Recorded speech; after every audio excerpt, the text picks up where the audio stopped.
My husband used my credit card for a trip with his friends. I laughed because the card is actually.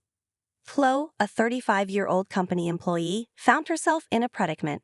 Her husband Samuel had been unemployed for a year, bouncing between part-time jobs and making excuses for his lack of commitment. Despite her success at her prestigious company, Chloe felt burdened by Samuel's idleness and the growing strain on their relationship. Dee is retiring, so to celebrate, I'm taking our parents to Germany starting today, Samuel announced, his voice brimming with excitement. I'm borrowing your platinum card for the trip and plan to live it up on your credit card. What a trip this will be. Chloe's heart sank. What are you talking about? She asked, trying to remain calm. Just what I said, Samuel replied, oblivious to her growing concern. No, I don't get it. Please explain. We need to hurry, Samuel said, already heading towards the door. I get it. We'll go soon. Sorry, I have to move on now. I'll hear the details when I get back. Chloe's anger flared. Just one thing, she said, her voice tight with frustration. That credit card won't work. Samuel paused, a flicker of confusion crossing his face. Huh? My jobless husband, Samuel, took my credit card to take our parents-in-law on a trip. Chloe thought to herself, a cold fury building within her. I put up with a lot from Samuel, but this seems like the perfect opportunity to teach him a lesson. When he returns from the trip, he'll have some big regrets. Chloe had a successful career, earning enough to support herself and Samuel, even if they had children. But despite her financial security, she felt trapped in a marriage that was slowly suffocating her. I'm not hungry for dinner because I ate snacks, Samuel said, entering the kitchen. That's fine, Chloe replied, her voice flat. But what about your job search? Did you go for an interview today? No, I just stayed home looking at job websites, Samuel said, avoiding her gaze. Samuel had quit his previous job a year ago, citing a conflict with his boss. While his colleagues had initially supported him, they ultimately sided with the boss, leaving Samuel feeling betrayed and isolated. He had been searching for a job ever since, but his efforts seemed to be going nowhere. You're looking at part-time jobs again, aren't you? Chloe asked, her voice laced with frustration. I'm looking at both full-time and part-time, Samuel replied defensively. Why don't you stop looking for part-time jobs and focus on finding a full-time position? I know, Samuel said, sighing, but there is a right time for everything. Chloe wished Samuel would find a steady job, but she also understood his reluctance. The experience at his last job had shaken him, and he seemed to be struggling to find his footing. Dinner's ready, Chloe announced, pushing the plate towards Samuel. Can you bring it here? Samuel asked, a faint smile playing on his lips. Yeah, I've got nothing but time, he added, his smile fading into a strained grimace. Chloe knew Samuel's smile was a facade, a way to hide his growing desperation and frustration. He had been job hunting for months, but every interview ended in rejection. I have an interview today, Samuel announced one afternoon, his voice tinged with hope. Is it your top choice? Chloe asked, trying to sound encouraging. Yeah, I'm going to get this job and start over, Samuel said, his voice firm with determination. I'm rooting for you, Chloe said, offering a reassuring smile. Do your best. But despite his best efforts, Samuel's interview ended in another rejection. Why am I always rejected? Samuel exclaimed, his frustration spilling over. Damn it, it's all my previous company's fault. Don't get frustrated, Chloe said, trying to soothe him. You'll find something good. Of course I'm frustrated, Samuel snapped. I did nothing wrong. Chloe knew Samuel wasn't entirely blameless. While the conflict at his last job wasn't entirely his fault, quitting because of interpersonal issues didn't look good to potential employers. It's like I can't do anything right anymore, Samuel said, his voice filled with despair. That's not true, Chloe said, reaching out to touch his arm. You have an interview tomorrow. Let's work on your resume. It's pointless, Samuel said, his voice flat. I'm not going tomorrow. Repeated rejections had worn Samuel down, leaving him feeling defeated and hopeless. One day, Chloe came home to find torn-up resumes scattered across the living room floor. Can you throw that trash in the bin? She asked, trying to avoid a confrontation. I'm done, Samuel said, his voice barely a whisper. Done with what? Chloe asked, her heart sinking. Job hunting, Samuel replied, his eyes downcast. We can live on your income, right? I don't need to work. Indeed, we could live on my income alone, Chloe said, her voice tight with frustration. Some people don't work and do a great job as full-time homemakers, but that's not your situation. You're just avoiding unpleasant realities. Chloe understood Samuel's reluctance to work after his bad experience at his last job, but she couldn't ignore the fact that he was simply giving up. Samuel, you still haven't found a job, Chloe said, trying to keep her voice calm. what's your plan? I've worked hard before, Samuel said, his voice defensive. This is just an extended break. I'm not just resting, I'm studying for the future. That's good to hear, Chloe said, trying to sound optimistic. Living near his in-laws, Samuel's mother Madison and father Tyler, Samuel's parents started visiting more often after he quit his job. They were probably worried about him, Chloe thought. Hearing that Samuel was preparing for his next job, they seemed relieved, but Chloe knew it was a blatant lie. The beer will run out today, Madison said, her voice tinged with concern. Can you buy some on your way home? It's running out again, Tyler added, shaking his head. You drink too much. Try to cut down a bit. Fine, Samuel said, his voice laced with annoyance. I won't ask you again. I'll buy it myself. Samuel wasn't studying or job hunting. He spent his days watching TV and drinking beer. He probably didn't want his parents to know he was unemployed, Chloe thought. Telling them the truth might hurt Samuel too much, so she decided to stay silent about his lies. Samuel, maybe it's time to start job hunting, Chloe said one evening, trying to break through his wall of denial. You seem more settled now. What? Samuel said, his voice sharp with defensiveness. It's been less than half a year since the incident at my last job. You want me to work again after what happened? I just thought the break was a bit long, Chloe said, trying to keep her tone calm. Stop nagging. You can't understand my feelings since your job is going well. Everyone has work problems and relationship issues, Chloe said, trying to bridge the gap between them. We all try to solve them. Let's work through this together. I get it, Samuel said, his voice flat. I'll look for a job. Samuel walked out in the middle of the conversation, his words seeming to have hurt him. But his agreement to job hunt felt like progress. Chloe decided to apologize when he was feeling better. I got a job because of your nagging, Samuel announced a few weeks later, a smug smile on his face. That's great, Chloe said, trying to sound enthusiastic. Where at? At a nearby supermarket, Samuel replied, his voice nonchalant. So you'll need to learn and work hard, right? It's just part-time, Samuel said, waving his hand dismissively. No need to work too hard. Part-time or not, it's still a job, Chloe said, her voice firm. Do you have a problem with that? Chloe wanted to say something to Samuel, but she decided to watch and see. Maybe getting a little work could be a step towards his recovery. I'm home, Samuel said, entering the house. How's the job? I quit the supermarket part-time, Samuel said, his voice flat. Why? Chloe asked, her brow furrowed. It hasn't been that long, Samuel replied, his voice defensive. A college student there was being bossy, telling me to always put the vegetable boxes at the bottom in storage. It felt like harassment. The student was likely just teaching Samuel the job, Chloe thought. Even a college student is a senior in the workplace. Samuel kept finding and quitting jobs, unable to stick with any. It had been a year since he had been employed full-time. Samuel, what job are you doing now? Chloe asked, her patience wearing thin. I'm working part-time at a pub, Samuel said, his voice brimming with newfound enthusiasm. I've never worked in food and beverage before, but it's interesting. I think I finally found my calling. Really? Chloe said, trying to sound supportive. That's great, but isn't the income from a part-time job in a restaurant kind of low? That's fine, Samuel replied, his voice confident. I'm currently apprenticing, aiming to go independent, so you plan to own your place someday? Chloe asked, her skepticism growing. Exactly, Samuel said, his eyes gleaming with ambition. The income's small now, but I'm working hard for my goal.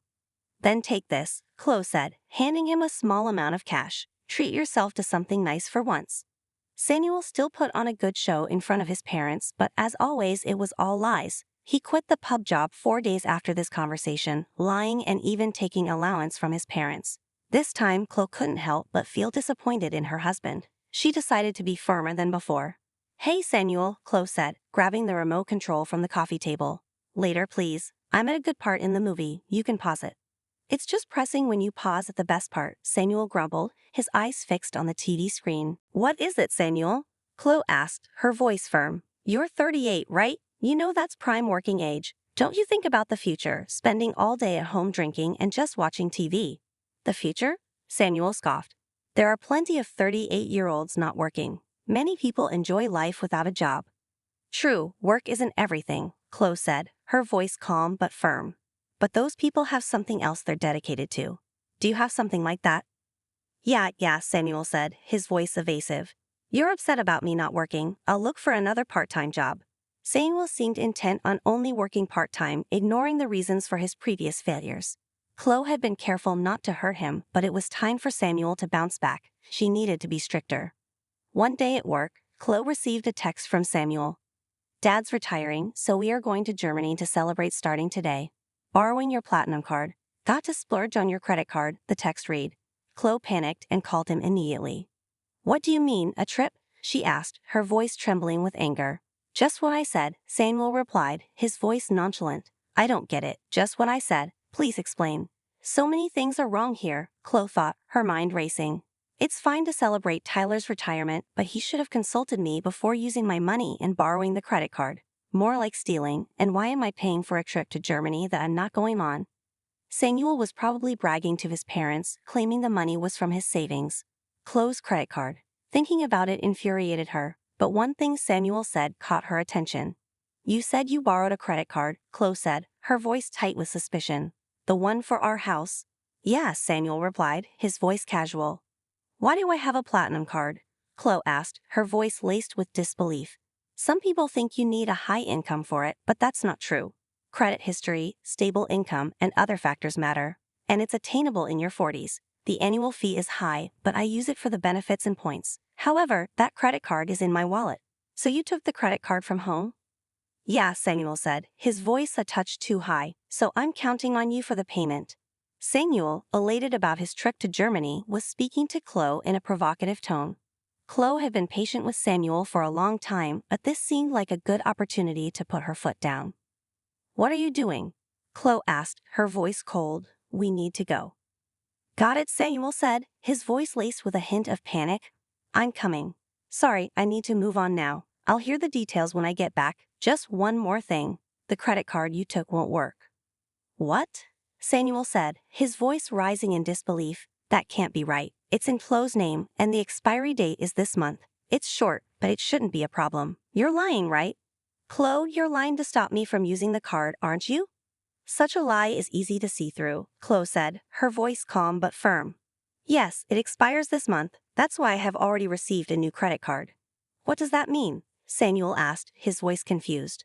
So I have 2 credit cards to use for a while now, Chloe explained. Sometimes with my credit card, when the new one is activated, the old one stops working. And I've already started using the new card, so the one you took won't work. You're kidding, right? Samuel said, his voice laced with disbelief. You think it's a lie? If you don't believe me, I can send you the URL to the credit card website. Or you could just try using the card. It would be amusing to see you try to pay with a card that doesn't work. This credit card really won't work? Samuel asked, his voice filled with a mixture of disbelief and desperation. Hey, hurry up, a voice called from the background, presumably Samuel's parents.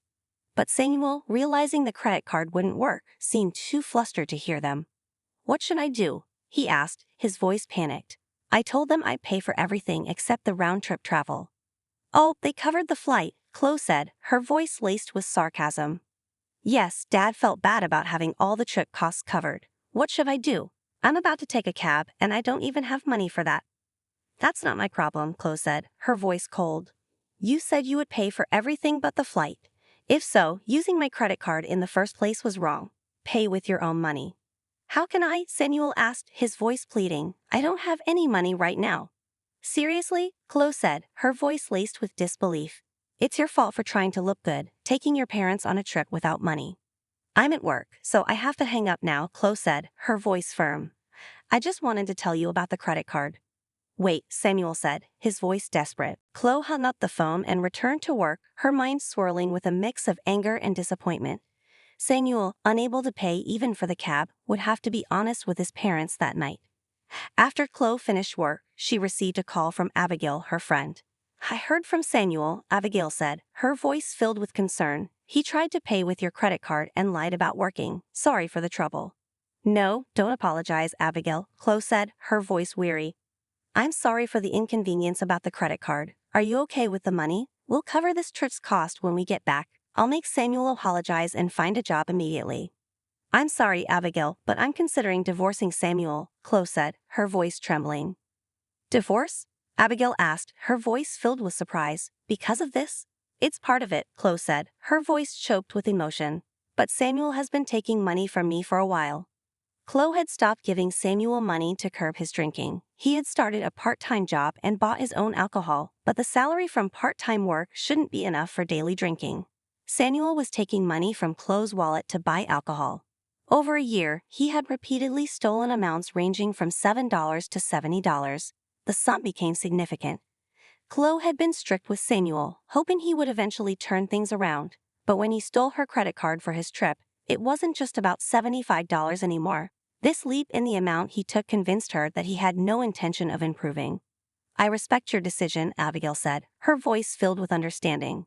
"Should I tell Samuel about the divorce?" "Could you just tell him I want a divorce?" Chloe asked, her voice weary. "We'll discuss the rest when he returns home." About an hour later, the next morning, Samuel called Chloe. He must have heard about the divorce from Abigail, but Chloe had asked her to wait until he was back to discuss it.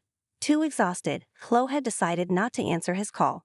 The next morning, after returning from work, Chloe found Samuel at home. He had cut his trip short.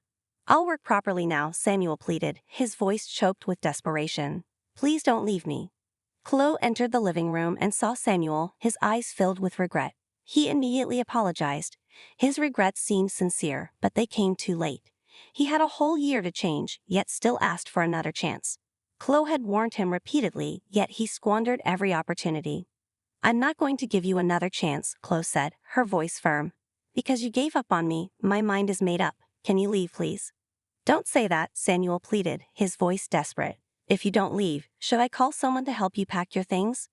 "I'll move out, only if you can afford the rent here," Chloe said, her voice cold.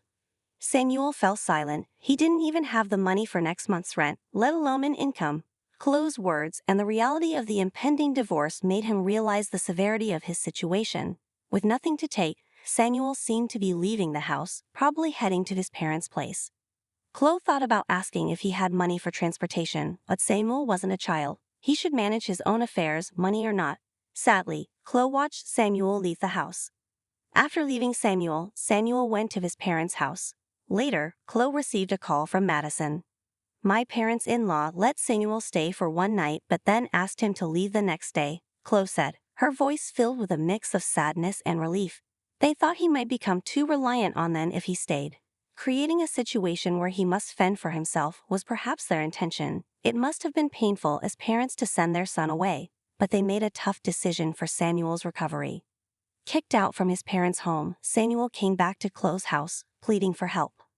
"Please help me," Samuel said, his voice desperate. "I've got nowhere to go and no money." "That's the result of your own actions," Chloe said, her voice firm. "You need to handle it yourself. Everyone deals with their hardships. Maybe sometimes it's necessary to ask for help, but all you have done in the past year is abandon your responsibilities and do as you please." Chloe didn't let Samuel into the house and turned him away from the doorstep. The divorce eventually went through. Samuel was reluctant, but with the support of his parents, it happened quicker than expected. Chloe had no idea what happened to Samuel after they split up. He was probably still jumping from one job to another, making excuses for himself. Chloe used to think she'd feel lonely without him, but to her surprise, she didn't feel lonely at all. Instead, she felt a weight lifted off her shoulders. Living with Samuel had been incredibly stressful. His attitude and constant need for reassurance kept Chloe on edge. She was always walking on eggshells, afraid of saying something that might upset him. Now, without him around, she didn't have to worry about that anymore. Without Samuel, Chloe's life had become much more comfortable. She hadn't realized just how much of a burden their relationship had been. She was constantly trying to support him, both emotionally and financially, and it drained her. Now she could focus on herself and her own well-being. Chloe was relieved that she didn't let Samuel drag her down with him. She was always trying to help him, hoping he would change, but it never happened. Letting go of that responsibility had been freeing. She no longer had to cater to anyone else's needs or deal with anyone else's problems. She could finally live her life on her own terms without having to accommodate anyone else. It was a fresh start, and Chloe was embracing it fully. She had more time for herself, more energy to pursue her own interests, and a clearer mind to think about her future. Chloe was grateful for this new chapter in her life, free from the stress and worry that Samuel brought into it. We'd love to hear your thoughts. Please leave a comment below. Also, don't forget to like, subscribe for more awesome stories like this. Stay blessed and healthy. Thank you for watching and see you in the next story. Bye.